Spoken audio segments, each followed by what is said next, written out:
All right, so this was the end of last week. Let me add this to the stream. Where'd it go? There it is. So Zillow reportedly needs to sell 7,000 homes after it bought too many.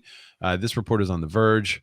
Zillow is trying to offload $2.8 billion worth of houses onto investors after it sold them with the intent of selling them to hopeful homeowners and landlords, according to a report by Bloomberg. This follows another Bloomberg report saying the real estate borrowing website does stop buying houses. Yeah, we already covered that part. Yeah. So this was on Tuesday. They announced that its earnings report that was winding down the practice entirely. Oh, that jumps ahead. Okay, so they've already updated this article on The Verge, which is great. But exactly. I was reading this. I'm all, wait, they jumped ahead on that. I want to unfold it as it was unfolded for us. So we saw that article. We also saw. Let's go to the one on Inman. So they may have updated it too. A lot of people went back and kind of updated these articles that we were finding too. So the one on Inman said Zillow shooting for 7,000 home sales, 2.8 billion. I thought the targets were interesting. They were talking about targeting, who they're targeting the institutional investors. In my previous analysis, this is who said this? Well, isn't that who Mike Del Preet? He wrote a post for Inman on October 25th.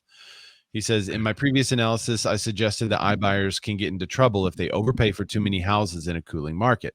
Strategic real estate advisor Mike Del Preet said this results in a growing inventory of overpriced houses that are difficult to sell, which is exactly the problem Zillow now faces.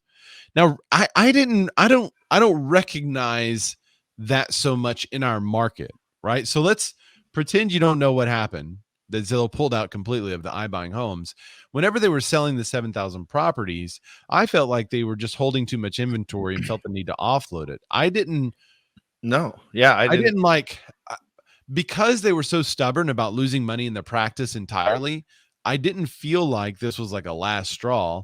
I thought this was just part of the strategy that, hey, they took these properties over. They made a lot of money off the properties by selling them. Now it's time to sell them. Agents.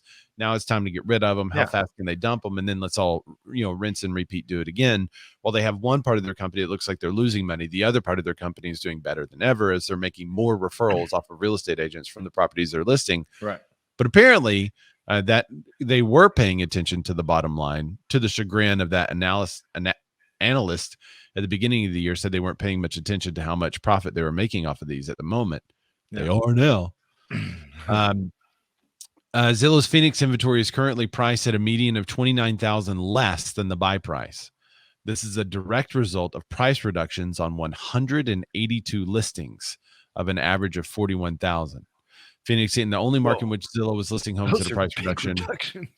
That's a huge reduction. I didn't see that stat. That's amazing. By the end of the day, Monday, Zillow shares had dropped 8.6%. So Zillow operates a little bit differently from some privately held companies because their number one priority is not necessarily to make a dollar, it's to satisfy shareholders.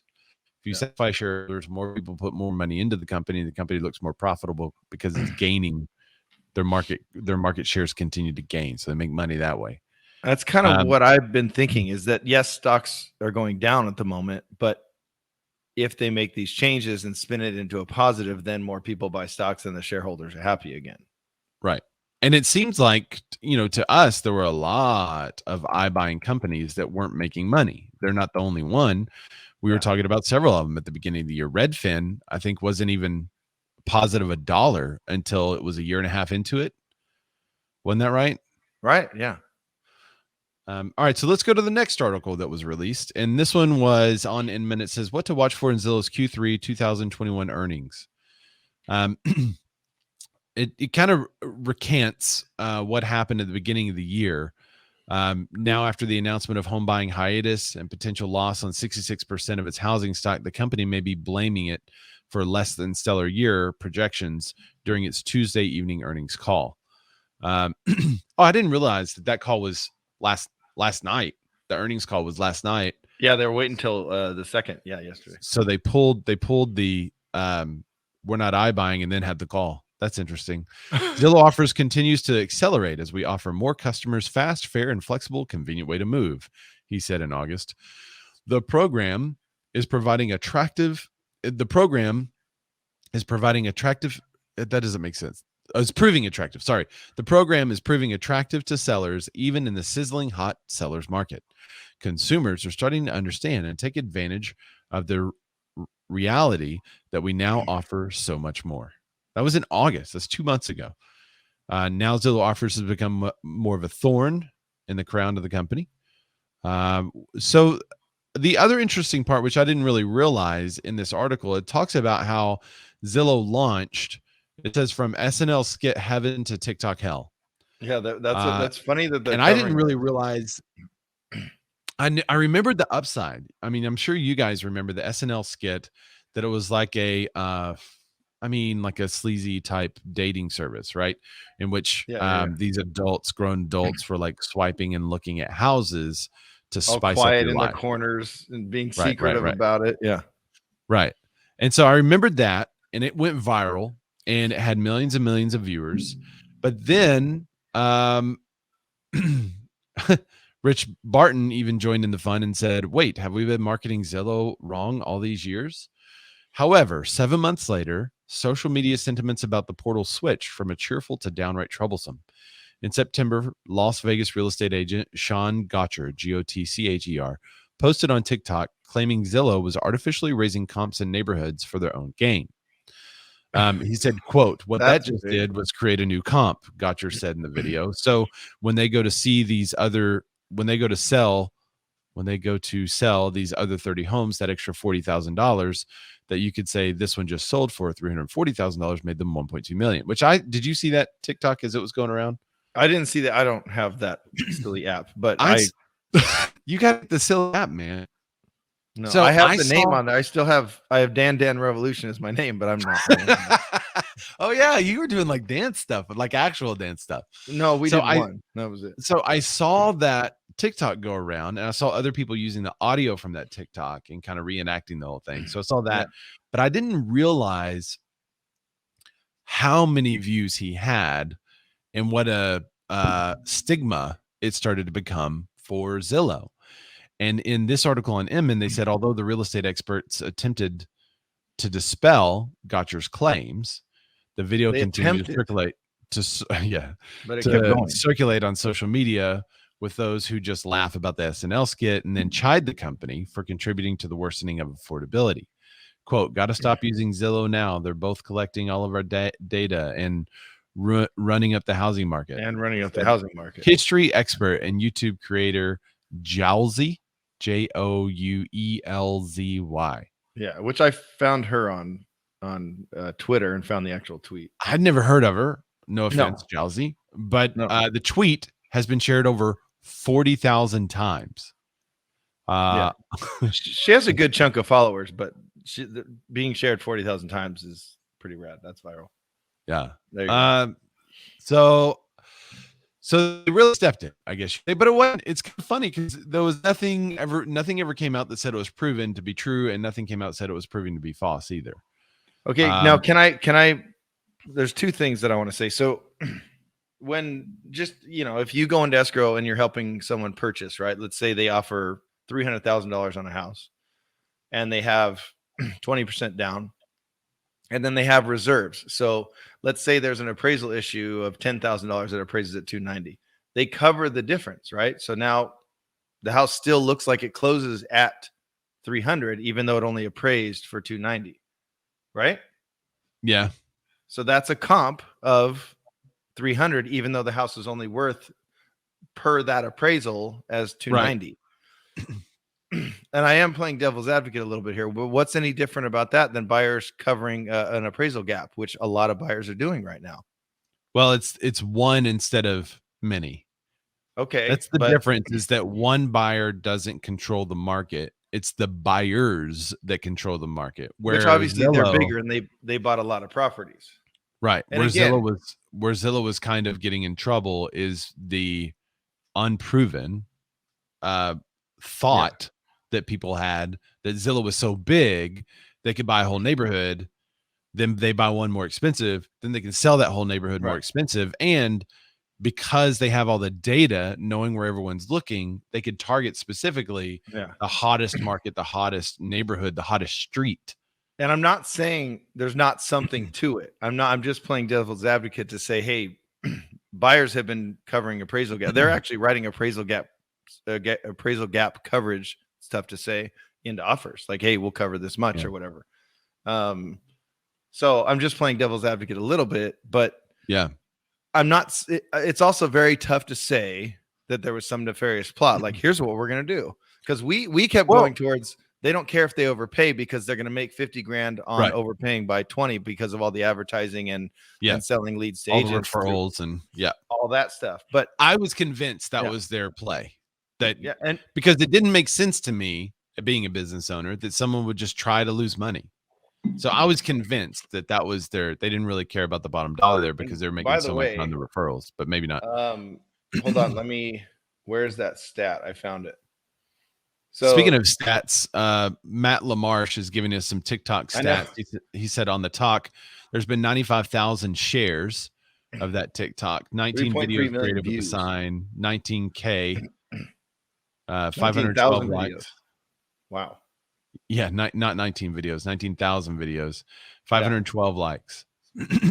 Perception is reality these days, says Lisa Perk. Very true. Of those 7 in that one, they're trying to sell those 7,000 houses. They're estimating that they're going to sell them at about a $500 million loss. Yeah. Ryan Bokro says appraisers know 100% when institutional investors are the ones buying up significant shares of the market, and they do not typically like it. Yeah, as a matter of fact, they won't use a lot of them as comps. Right. I had one appraiser tell me that. I'm not going to say a lot of appraisers. I had one appraiser say, nope, I'm not going to use that as a comp. It was purchased by an institutional investor. So, okay. Robert says we had Zillow house in Tucson that dropped from 360 to 280. Completely bananas. Wow. Oh, I thought he was saying completely comedy guy steps on banana and falls. I thought that's what he was saying with the slapstick. Completely slapstick. Yeah, completely slapstick is what I thought. Julie Mead says, you don't think good business practice involves losing money each month? It didn't. A lot of money. I was trying to somebody buys a billboard and it costs them $3,000 a month. You can say, well, they're losing $3,000 a month, but they're getting so much in advertising off that billboard, they continue to buy it. And we do have a source on this, and I don't want to say her name because she mentioned someone else, but and don't mention the company's name either. Yeah, I don't want to mention any of that. But she has info that that Zillow is going to take 6 to 9 months, not 69 months, 6 to 9 months to kind of wind this whole thing down. So that's a lot of losses over a long period of time. Well, I think I mean, if they were to put everything on the market now, it would flood it with inventory, and then their prices would go down even further. Right. But that's interesting that they own so much inventory that they're feeling the market move. I mean, that's a huge advantage in itself, is just to be able to say, wow, we were selling things at a increase, and then 1 month later, now it's even. Now a month later, now it's going down. Yeah. There must be more inventory hitting. There must be fewer buyers in the market. Something is shifted. Well, what we always say is if you're a listing agent and you control the listings, you control the market, right? Yeah. So they have a lot of them. You want to go back up to Jose's comment? Yeah, I think it's a good time for that now. And then we'll cover the last article here. I also wanted to mention before I get to Jose's comment, CoStar. Yeah, the CoStar conundrum, right? Yeah, CoStar said that they were hijacking listings, acting like a mob, all kinds of stuff, but then said that they weren't really targeting Zillow specifically. CoStar also buys HomeSnap, says they want to be a direct competitor with Zillow, but not really go after Zillow. But they're going to compete directly with them by giving a better option for consumers and real estate agents. And what does it say? Your listing, your lead. That whole theory behind it. Yeah. All right. So that was the final, not the final article, but that was the second article that came out. Before I get into the third, we can go up to Jose's comment here. And Pete had one too. I didn't read it because it's Pete, but he had a comment. So he says, what do you think of this post? He says, what do you think of your estimate now? For me, there's nothing more frustrating than completely nailing a listing presentation, then hearing, well, Zillow says my house is worth more. Funny thing is that they most likely use the same algorithms to value their thousands of property purchases. Both purchases of homes and ARV after repair value of the same. Over the last 3 years, and even in today's still appreciating market where the home prices continue to rise, Zillow. Oh no, it cuts off. It cuts it off. I can't But see it. basically, he's saying that you can use this article as an opportunity for you to illustrate to people how algorithms can't beat people, Right. and they relied on the algorithm, and they even said that there's too much unpredictability and what was the term, volatility in the marketplace Very for the volatile. algorithm Yeah. to be able to accurately predict home prices and the after repair values they need to make the program work for them. Okay, but the only thing I want to say to that is that there was a period of time from what, May of last year until earlier this year where, you know, people would say, but Zillow says, and we go, all right, let's try Zillow's price. And we would likely get it unless it was off by, you know, because we're 20% up as far as gains go over the last year. So Yeah. Zillow wasn't that far off. And it's not necessarily that Zillow's been right this whole time, but for a while it was like, all right, well, let's try it. I would say, sure, let's go. I think Bokros said it the best when it was all happening a year ago. Like, let's try it. Let's try that price and see what happens. And if we're wrong, we'll adjust it down. But this is the time to try that. And a lot of times this estimate, and then going back to the story I told you about the actual realtor, that they're like, they're going to give me another 30 grand for my house. I'm stupid not to take that. And then Ray's strategy, which I've used a couple times because of Ray, thank you, Ray, is list the house, you know, get the contract signed, list the house. The first offer you bring them, see if Zillow's in your area and have them offer on the house, and then go to any other sources. Then say, here's what I could get here, or we can go on the open market and get this. Yeah.